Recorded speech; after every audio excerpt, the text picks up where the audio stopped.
Hello दोस्तों, आप लोग कैसे हैं। मैं आशा करता हूं कि आप लोग बहुत अच्छे होंगे। ईश्वर की कृपा आप पर सदा बनी रहे।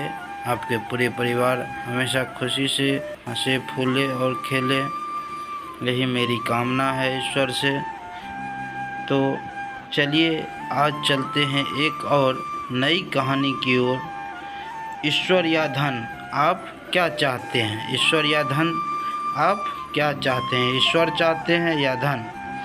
एक बार एक नगर के राजा के यहाँ पुत्र पैदा हुआ। इस खुशी में राजा ने पूरे नगर में घोषणा करवा दी कि कल पूरी जनता के लिए राज दरबार खोल दिया जाएगा।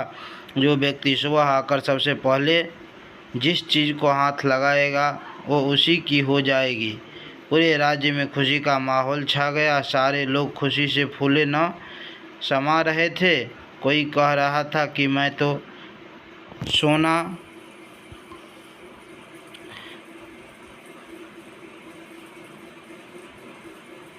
कोई कह रहा था कि मैं तो सोने के कलश पर हाथ लगाऊंगा। किसी को घोड़े का शौक था तो वो बोल रहा था कि घोड़े को हाथ लगाऊंगा।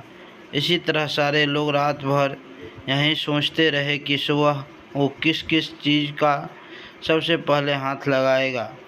सुबह जैसे ही दरबार खुला, सारे लोग का राजा ने राज दरबार में स्वागत किया।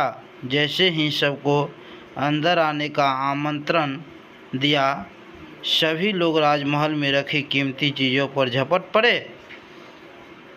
सबके मन में डर था कि कोई दूसरा पहले आकर उसकी पसंदीदा चीज़ों को हाथ न लगा दे।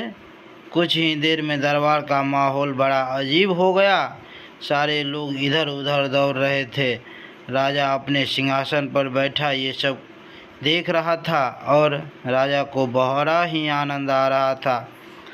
अचानक एक छोटा सा बच्चा भीड़ से निकलकर आया और राजा की ओर आने लगा। राजा उसे देखकर कुछ समझ नहीं पाया और इतने में वो बच्चा राजा के नज़दीक आया और उसमें राजा को हाथ लगा दिया।